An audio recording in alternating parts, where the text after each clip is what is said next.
자, 여호수아 10장 6절에서 11절입니다. 같이 한번 읽어보겠습니다. 6절.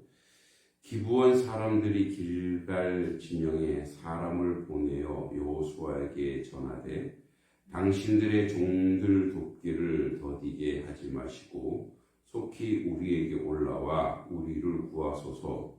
산지에 거주하는 아모리 사람의 왕들이 다 모여 우리를 치나이다 하매 여호수아가 모든 군사와 용사와 더불어 길갈에서 올라가니라. 그때 여호와께서 여호수아에게 이르시되 그들을 두려워하지 말라. 내가 그들을 내 손에 넘겨주었으니 그들 중에서 한 사람도 너를 당할 자 없으리라 하신지라. 여호수아가 길갈에서 밤새도록 올라가 갑자기 그들에게 이르니 여호와께서 그들을 이스라엘 앞에서 패하게 하심으로 여호수아가 그들을 기브온에서 크게 살육하고 벳호론에 올라가는 비탈에서 추격하여 아세가와 막게다까지 이르니라. 그들이 이스라엘 앞에서 도망하여 벳호론의 비탈에서 내려갈 때에 여호와께서 하늘에서 큰 우박덩이를 아세가에 이르기까지 내리시매 그들이 죽었으니 이스라엘 자손의 칼에 죽은 자보다 우박에 죽은 자가 더 많았더라. 아멘. 돕는 인생이라는 제목으로 함께 말씀을 나눕니다. 어떤 성도님의 장례식에서 이런 고백을 했다고 합니다. 이렇게 어려울 때 함께 슬픔을 나누고 위로할 수 있는 친구와 동료들이 있다는 것은 큰 축복입니다. 그렇습니다. 우리 인생은 언제든지 어려움과 위기를 당합니다. 그런데 만약에 그때 그 아픔과 어려움을 위로해 주는 사람 없이 홀로 그것을 이겨낸다고 할 때 얼마나 인생은 고통스럽고 절망스러운지 모릅니다. 그러나 우리에게 하나님께서 항상 아무도 없는 것처럼 여겨지지만 돌아보면 돕는 사람들이 있습니다. 하나님께서 이제 아담과 하와를 만드시고 하와를 만드실 때 하신 말씀이 무엇이냐면 돕는 배필입니다. 기꺼이 도움이 되어주는 거죠. 도와서 함께 가는 겁니다. 그러니까 우리가 이제 돕는이라고 했을 때 그냥 어떤 그 서번트적 역할, 그냥 본질적인 역할이 아니라 그냥 옆에서 그냥 도와준다 그런 개념이 아니고 아담이 해야 하는 하나님이 허락한 그 모든 역할에서 하와는 함께 한다라는 거. 그냥 사이드에서 뭔가 돕는 그런 주체가 아닌 객체로서 돕는 것이 아니고 하나된 몸으로서 함께 돕는다는 거죠. 오늘 말씀에 나오는 기브온 족속은 이제 언약으로 맺어진 형제가 됐어요. 기브온이 거짓말을 치든 어떻든 이제 서로 하나가 됐어요. 뗄 수 없습니다. 이제 그 말씀을 우리가 도움을 줄 때 어떤 태도와 자세를 가져야 하는지를 가르쳐 주는데 동맹국들이 기브온을 공격하기로 하자 기브온 족속이 급히 여호수아에게 전합니다. 당신의 종들 돕기를 더디게 하지 마시고 속히 우리에게 올라와 우리를 구하소서. 그러니까 어제 얘기했듯이 이스라엘과 동맹은 가나안 족속과의 배신을 의미하죠. 그래서 이들이 요청합니다. 이제 도울 때 아주 위험한 위급한 상황이죠. 즉각적으로 하는 거, 지체 없이 하는 거죠. 도움이 필요하다는 그 순간 도움이 되어줘야 되는 거죠. 머뭇거리지 말고 주저함 없이 도움에 나서야 되는 거죠.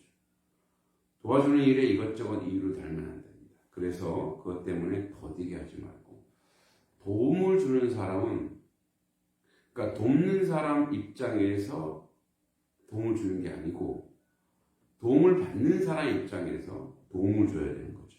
그때 그 순간이 아니면 더 이상 도움이 필요치 않을지도 모릅니다. 신속하게 때에 맞도록 도와야 됩니다. 늦어지면 아무 소용이 없습니다. 우리가 일명 골든타임이라고 하죠. 이번에 12구 참사도 그 시간을 놓친 거죠. 처음에 막 전화를 막 했을 때 빨리 그때에 이제 병력을 배치했으면 그 아까운 인생들 다 살아났을 텐데 참 안타깝죠.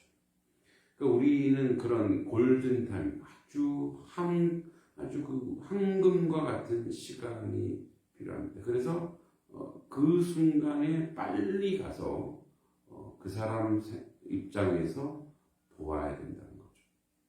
기본 족속으로부터 도와달라는 말을 전해드린 여호수아의 모습은 어떻습니까? 7절에 보십시오.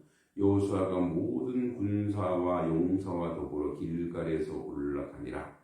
여기서 강조된 말은 모든 군사와 용사라는 말입니다. 전군이 출동한 것입니다. 그렇습니다. 도움을 주는 일에 여호수아는 자기를 위해 남겨두는 것이 없습니다. 자신의 것을 아끼지 않습니다. 다시 말하면 돕는 일에 계산하지 않았다는 거예요. 아깝다고 생각하지 않습니다. 아깝다고 생각되면 도움이 불가능해집니다. 계산이 복잡해지면 도움은 힘든 과제입니다. 도울 때 과감해져야 됩니다. 구절에 보면 여호수아가 길갈에서 밤새도록 올라가 밤을 새워 올라간다는 것은 힘 닿을 때까지 최선을 다해 도우라는 거죠. 돕는 일에도 최선을 다해야 됩니다. 열정을 다해야 됩니다. 억지로 하지 말고 감동을 받을 정도로 도와야 됩니다.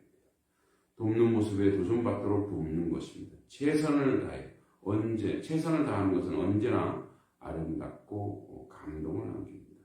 수많은 그리스도인이 믿음으로라는 말을 외치면서 최선을 다하기를 주저합니다. 믿음을 말하면서 삶의 노력에 대해 핑계거리를 쳤습니다. 최선을 다해 도울 수 있어야 됩니다. 우리 교회의 성도님들의 하나님 앞에 헌신할 때 보면 감동적입니다. 최선을 다해서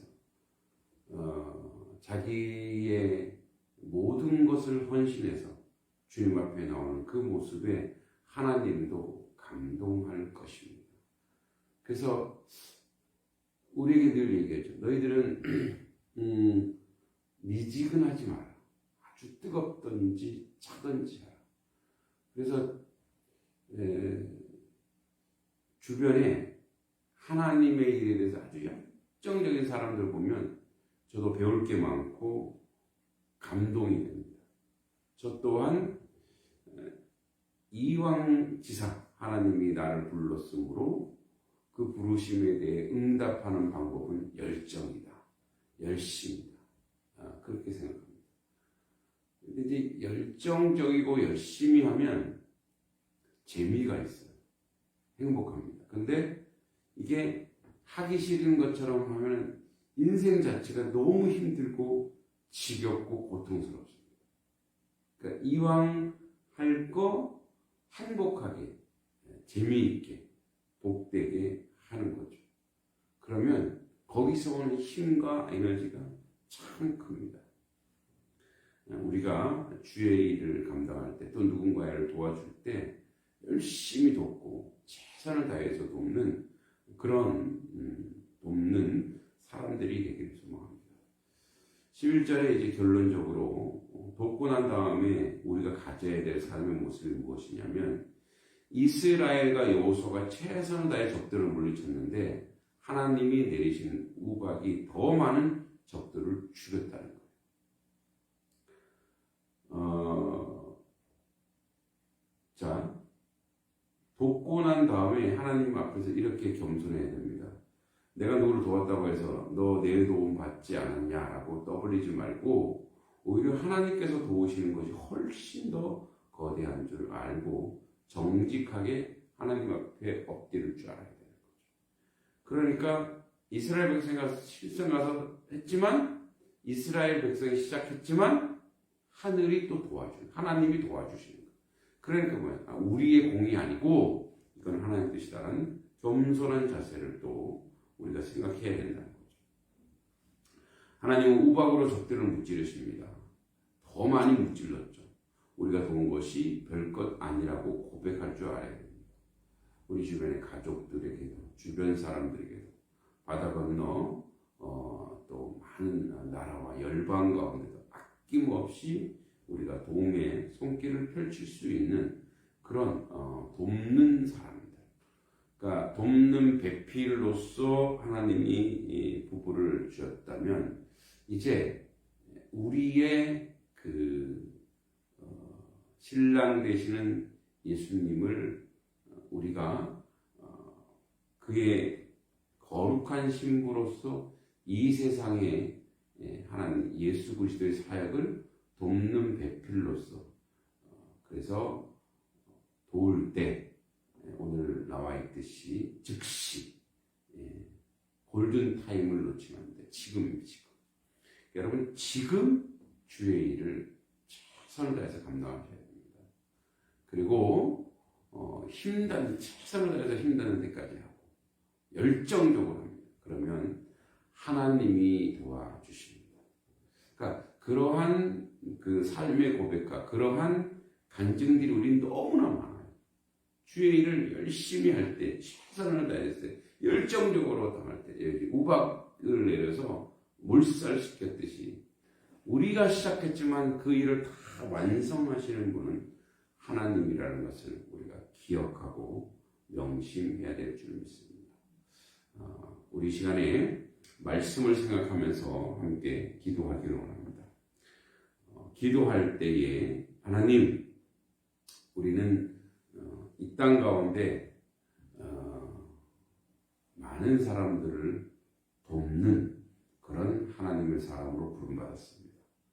즉시 돕게 하시고 최선을 다해 돕게 하시고 열심히 돕게 해 주셔서 돕는 일이 즐겁고 행복한 일이 될 수 있게 해달라고 이 시간에 같이 한번 기도하며 주님께 나아갑니다.